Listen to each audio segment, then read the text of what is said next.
tempo de mudanças. Nós, do Ministério Infantil e Juventude da Graça, temos notado há alguns anos uma evasão muito grande de adolescentes nas nossas igrejas locais.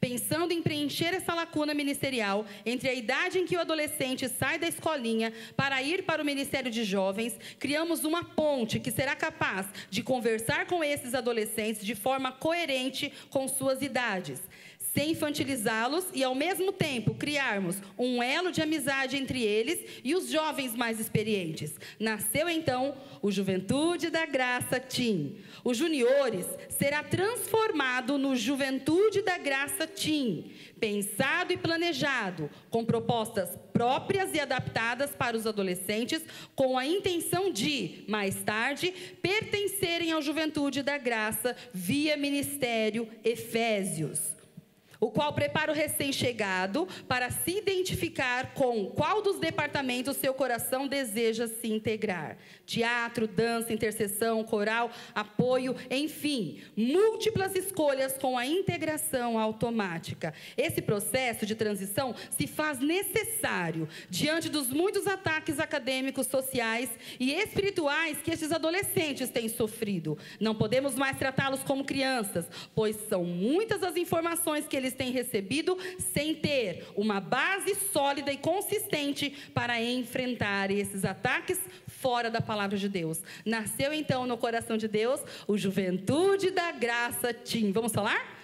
Juventude da Graça Teen. Agora sorri e fala de novo.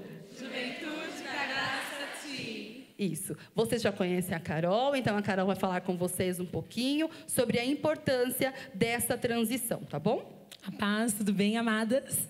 Amém. Para mim é uma honra estar aqui em nome do Senhor Jesus. Realmente esse ministério, Juventude da Graça Teen, como a Jussi falou, está no coração do Senhor. Eu tive a honra de já participar da escolinha há muitos anos da minha vida. Vamos sentar um pouquinho, gente? Pode sentar? Amém. E pela qual nós tínhamos também alguns pré-adolescentes, E eu tive a honra também, nessa minha caminhada cristã, dos adolescentes, até na fase adulta deles, hoje eles estão com 30 anos, 31 anos, 29 anos, e eu acompanhar a vida deles até o dia de hoje. E é para a glória do Senhor, a gente fala a importância dessa transição. Por quê? Como eu estava comentando com a Sandra antes de vir para cá, a importância como a Jussi também falou, a importância dessa transição, do pré-adolescente para os jovens, porque eles estão na escolinha, nos juniores, e aí, até então, como a Jussi falou, eles ficam meio perdidos, tipo assim, já foi, essa musiquinha já não dá mais para mim, essa palavra já não dá mais para mim.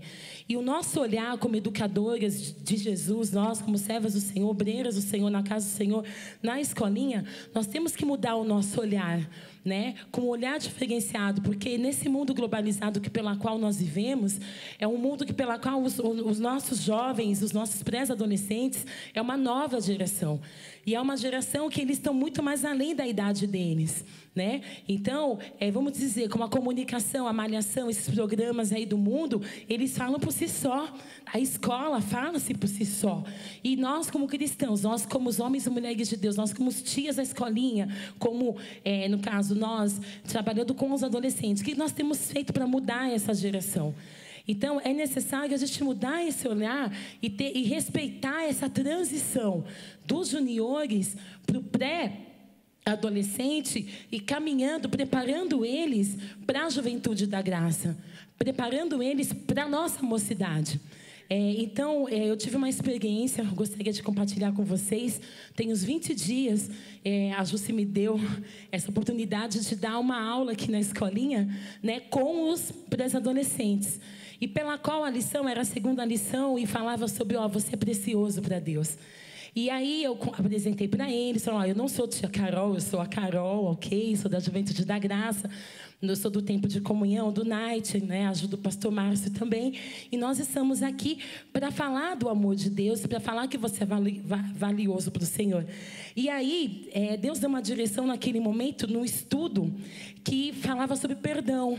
que a gente é tão valioso para Deus, só que muitas vezes aquela pessoa que te maltratou, que te magoou, que deixou você chateado também, ela também é valiosa para Deus. E aí os adolescentes olharam assim para mim: ah, mas ele me xingou, mas ele não gosta de mim, mas ele não, né? Começou a falar o caso deles lá para mim e falou assim: ah, mas como é que eu vou amá-lo? Eu não tenho como amar uma pessoa que me ofendeu. E aí você leva Jesus, aí você leva a palavra do Senhor. E aí você fala: ó, Jesus pagou um alto preço na cruz, não somente para aqueles que são salvos, mas para toda a humanidade. E aí teve um pré-adolescente na escolinha que falou assim para mim: ah, o que a Carol está falando tem coerência naquilo que ela está falando. Né? E aí nós oramos, buscamos o Senhor, oramos pela vida daqueles nomes, naquele momento na aula, que eles falaram, né, verdadeiramente que estavam chateados, que estavam magoados com aquelas pessoas, e nós oramos. Então, assim, é como a Jussi falou, que nós estamos num terreno fértil, em nome do Senhor Jesus. E trabalhar com eles é muito gostoso, gente, porque eles são muito sinceros, né? Eles são muito autênticos, eles falam o que eles pensam, eles falam naquele momento o que eles acham. E aí o Espírito Santo de Deus pode tratar, pode falar e pode usar nossas vidas para ser um canal de bênção na vida deles, em nome de Jesus. Então, que vocês venham receber essa transição, né, com muita alegria, com uma responsabilidade muito grande, como está lá em João, no capítulo 8, no versículo 32. Conhecereis a verdade vos libertará. É a palavra. Então, são os estudos que estão sendo dados, estudos totalmente adaptados para essa faixa etária. Então, receba com muita alegria. É mais uma responsabilidade que o Senhor está dando para cada um de nós, em nome de Jesus. Amém? Amém?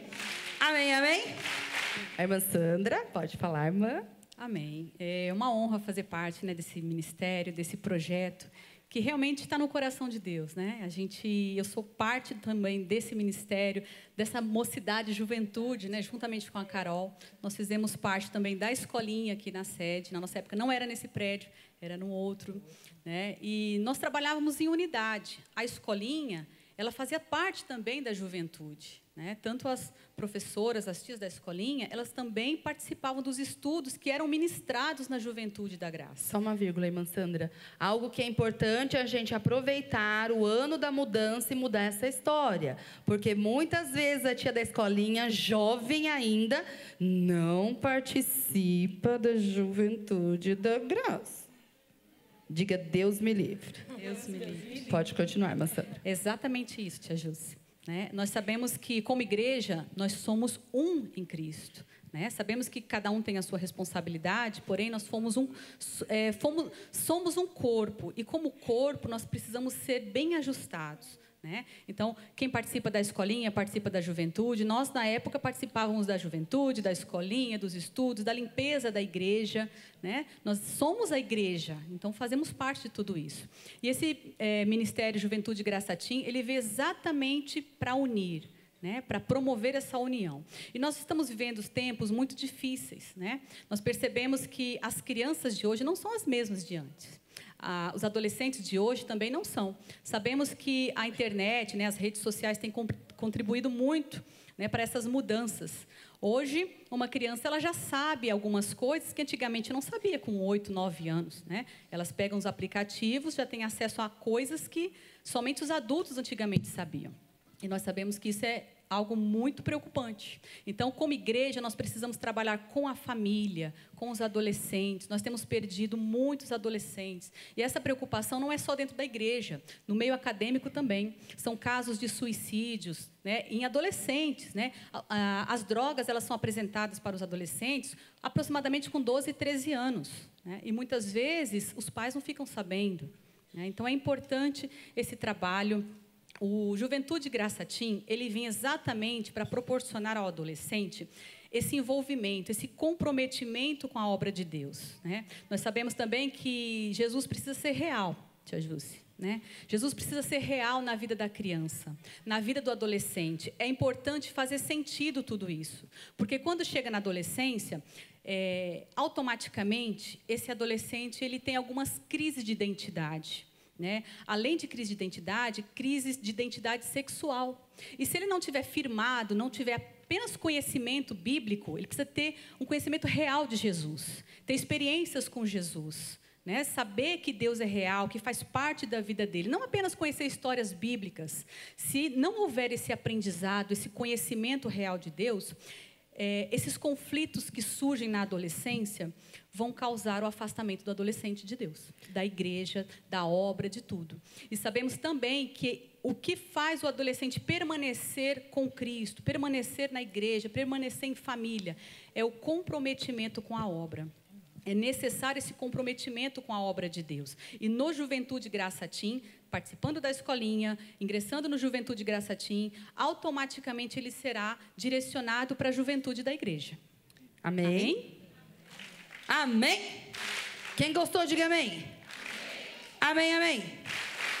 Deixa eu perguntar, quem conhece aqui o Ministério Efésios?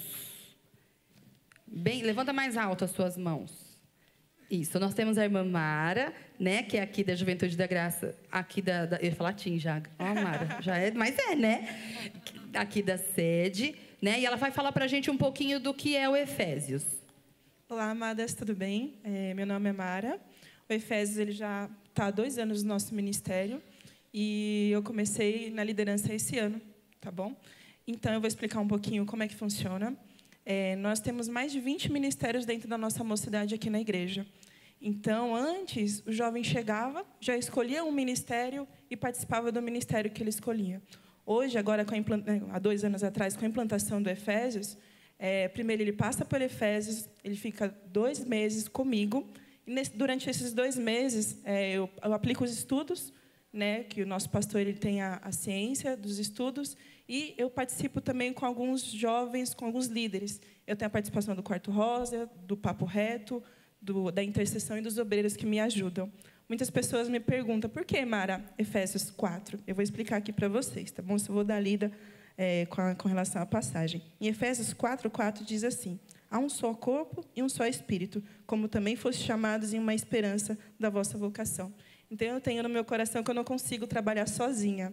No entanto, que eu chamo o pessoal do Papo Reto, do Quarto Rosa, da intercessão e dos obreiros, que eles me ajudam a dar aula para os jovens. E depois desses 4 meses, a gente participa na reunião, a gente entrega um certificado e, com base nisso, o jovem, a partir do momento que ele ora a Deus, ele escolhe qual ministério ele quer entrar. Amém? Deu para entender como que Deus já preparou essa transição? Então, como é o ano da mudança, o Senhor está alcançando as nossas vidas e nós precisamos estar abertos porque o campo está fértil, tá? Então, os juniores não se chama mais juniores. Eu até sei de algumas igrejas locais que, por causa de espaço, essa classe ela nem existe. Como é o ano da mudança e o campo está fértil, nós vamos trabalhar em nome de Jesus com a oração, com a consagração, com a preparação. Para quê? Para que a sua realidade seja adequada para receber esse adolescente. Nossa primeira meta é unir escolinha e juventude. Então, os líderes precisam se tornar num só pensamento, num só propósito. Tia, a criança não pertence à escolinha, ela pertence ao Senhor Jesus. Com todos eles nós temos conversado bastante a respeito. Algumas lições já foram ministradas aqui na sede, para que a gente pudesse ter uma amostragem do nível de atenção dessa criança adolescente. Algumas crianças até que não estavam nem vindo à igreja, né? Eles não gostam nem que a gente chame eles de criança, já começa por aí, né? Mas alguns pré-adolescentes, né, já estão retornando porque encontraram no Quartinho Rosa, no Papo Reto, um lugar para que eles estivessem inseridos na igreja. A ideia é que, através do Juventude Graça Team, essa adequação não seja simplesmente para esse adolescente uma única vez ao mês. Algumas outras coisas precisam mudar também, né? E aí o nosso irmão Kim vai falar para a gente algumas coisas que a gente quer, com a graça de Jesus, que mude. Boa tarde, tudo bom? Meu nome é Kim. Hoje eu tenho 27 anos, fazem 23 anos que eu estou na Igreja da Graça. Desde os 3, 4 anos de idade que eu estou na Igreja da Graça. Então, eu vivi toda a minha vida, faculdade que eu fiz foi da Igreja da Graça. Meu trabalho é aqui em cima na Igreja da Graça. Meus colegas de trabalho estão aqui, enfim, conheço a galera. Então, eu cresci dentro desse ministério e é uma honra poder estar aqui hoje conversando com vocês, trocando uma ideia. Quanto tempo que eu tenho? Pouco. Pode ir, eu vou te falando. Não, fala Pode ir? vontade, Tá bom, fala. então. Vamos lá em Gênesis rapidinho, galera? 2 coisas que a Jus pediu para eu falar, na verdade uma, né? E eu vou falar 2. Ela pediu para eu falar o que muda a respeito da didática, de ensinar para essa galera. E vocês podem pensar que às vezes o comportamento, o que você veste ou a forma que você fala tem que mudar. Mas isso não afeta muito a vida dessa galera, não, desses adolescentes. Mesmo eu tendo crescido na igreja, eu me batizei com 14 anos. Minha avó era missionária lá no Rio Grande do Sul, da igreja quadrangular. E eu cresci na igreja, mas isso não resolveu todos os meus problemas em relação a Deus. Porque a gente tem uma péssima ideia de que criança ou adolescente, eles estão imunes ao erro, ou imunes à maldade, ou imunes ao pecado. A gente fala, ele é inocente. Isso é uma grande mentira. E está escrito em Gênesis capítulo 8. Então a primeira coisa que precisa mudar no que diz respeito à didática é a nossa visão em relação a crianças e adolescentes. Por que crianças também fazem parte disso? Porque se a nossa visão não mudar em relação às crianças, ela dificilmente vai mudar em relação aos adolescentes. Gênesis capítulo 8, versículo 21 diz assim: E o Senhor cheirou o suave cheiro e disse o Senhor em seu coração: Não tornarei mais a amaldiçoar a terra por causa do homem, porque a imaginação do coração do homem é má desde a sua... É má. Desde criança. Nem tornarei mais a ferir todo vivente como fiz. E por que a criança é má desde a sua meninice? Tipo, aquela criança de 7, 8 anos, que desobedece o pai, que desobedece a mãe, aquela criança que xinga o amiguinho, ou aquela criança que, de colo, temos crianças de colo aqui, mães, temos várias mães aqui, vocês podem me responder isso de maneira muito mais clara. Várias vezes eu acredito que o filho de vocês, quando era bebê, já tentou bater em você, mesmo o bebê, não tentou?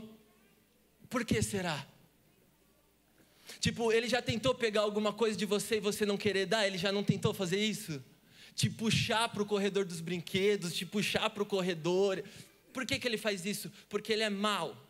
A criança é má desde a sua meninice e é a Bíblia que diz isso. Então a nossa visão em relação às crianças, ela precisa mudar. E por que ela é má desde a sua meninice? Romanos capítulo 3, versículo 23, já é um pouco mais conhecido.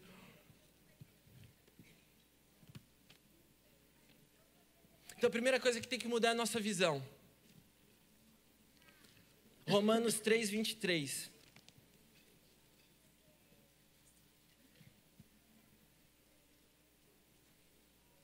Diz assim: porque todos pecaram, e destituídos estão da glória de Deus, sendo justificados gratuitamente pela sua graça, pela redenção que há em Cristo Jesus.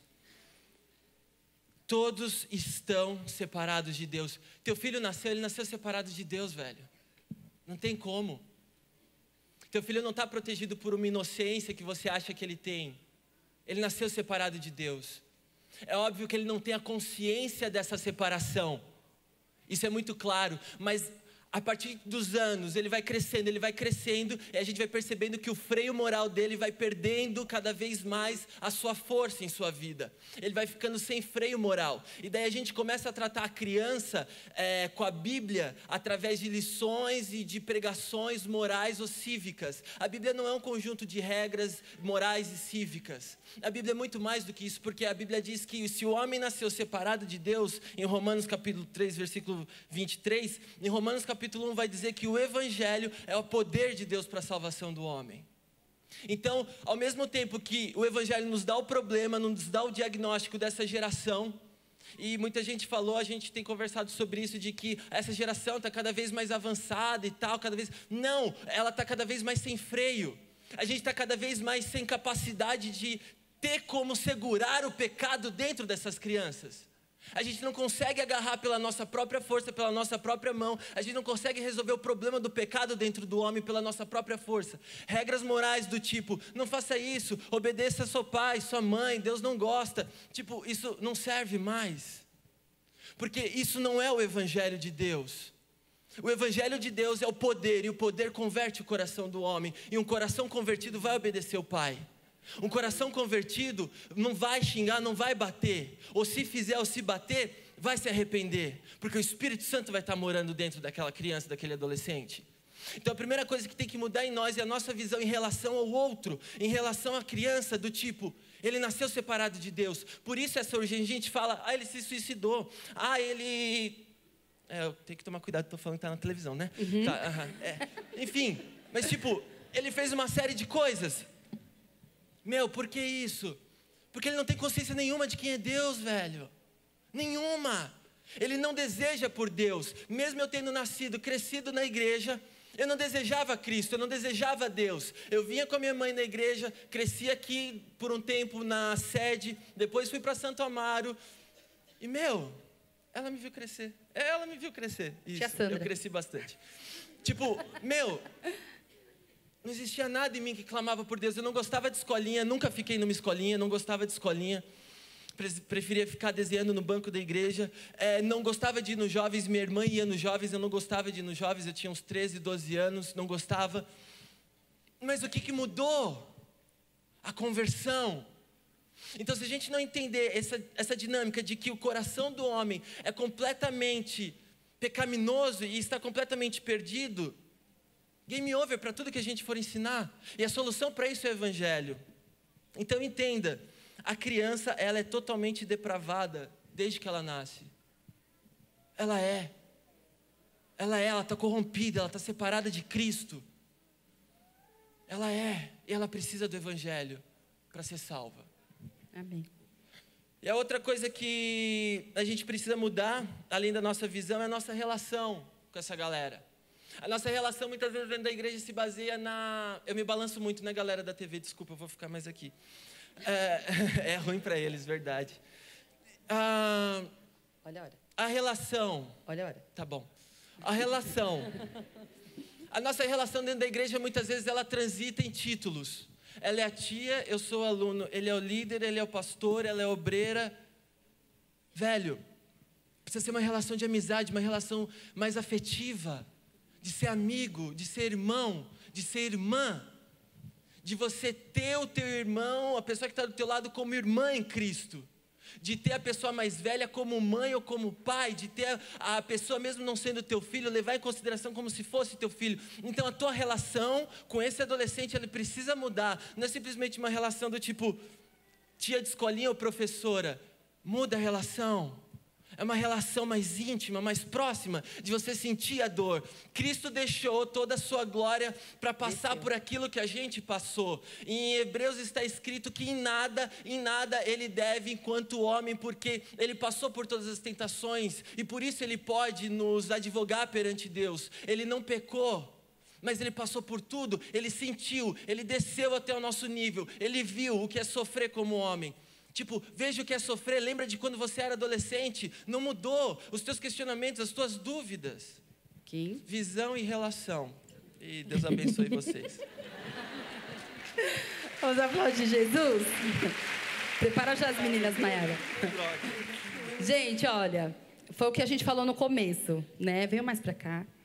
A intenção é causar em você um impacto. Nós estamos em tempo de mudança, né? Ainda não terminou. O pastor está aqui? Já? Uhum. Oi, pastor. Vamos Tudo bem, aplaudir pessoal? Jesus pela vida do pastor? Glória a Deus. Você que a Mara já falou? Já foi. Ah, nem tá avisa nada, meu. Já foi, Eu tô ali pastor. atrás, ali, rachando com a pregação dele. Então. Tudo bem, pessoal? Glória a Deus. Prazer e uma honra imensa, né? Estar participando desse propósito aqui. Onde eu tenho certeza que vai surtir muitos efeitos. Seus filhos vão produzir muito em nome do Senhor. Mas antes, gostaria de deixar um versículo antes de fazer uma oração, dando uma bênção especial. A Bíblia fala sobre aquela passagem em Atos dos Apóstolos 5. Capítulo 5 fala sobre Ananias e Safira. A maioria que eu creio conhece a passagem, né?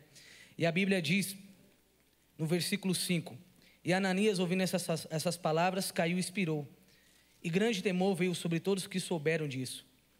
E olha só que forte, versículo 6. Levantando-se os moços, os jovens, cobriram o morto e transportando para fora o sepultaram. O seu filho, ele foi levantado para tirar o pecado da igreja, não para trazer o pecado para a igreja. E você como pai, você como mãe tem um papel muito primordial para que seu filho venha produzir frutos na igreja também, em nome de Jesus. A árvore que ela não produz, ela será cortada, não é verdade? Você não produz fruto, você vai ser eliminado por você mesmo. Você automaticamente vai se afastando daqueles que produzem. Então você que é pai, você que é mãe, você que tem essa responsabilidade muito grande de educar os seus filhos, de envolver os seus filhos no Ministério da Juventude da Graça Teens, coloque isso no seu coração. O seu filho vai ser uma pessoa no futuro que vai ser impactante para a glória de Deus, para a obra de Deus, sabe? Vai trazer esses jovens que estão perturbados lá fora e eles vão ser responsáveis para tirar o pecado da vida deles através da palavra de Deus.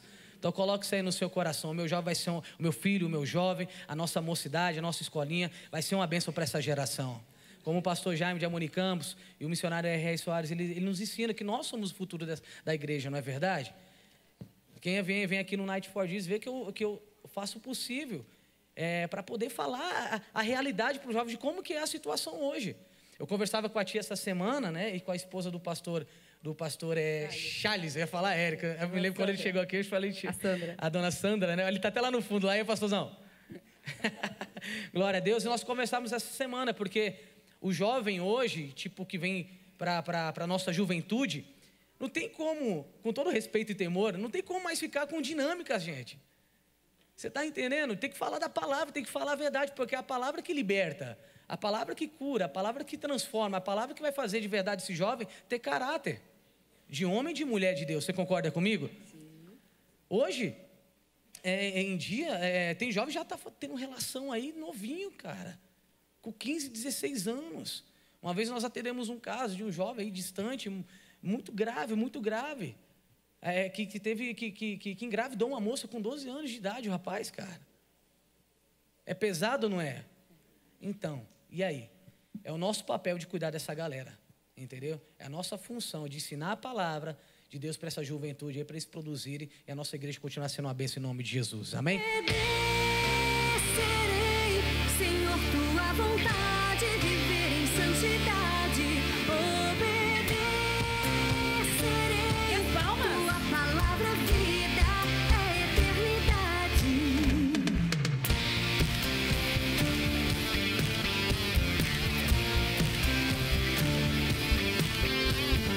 Vale mais que o ouro, vale mais que o ouro, vale mais que sacrifício. Vale mais que o poder que o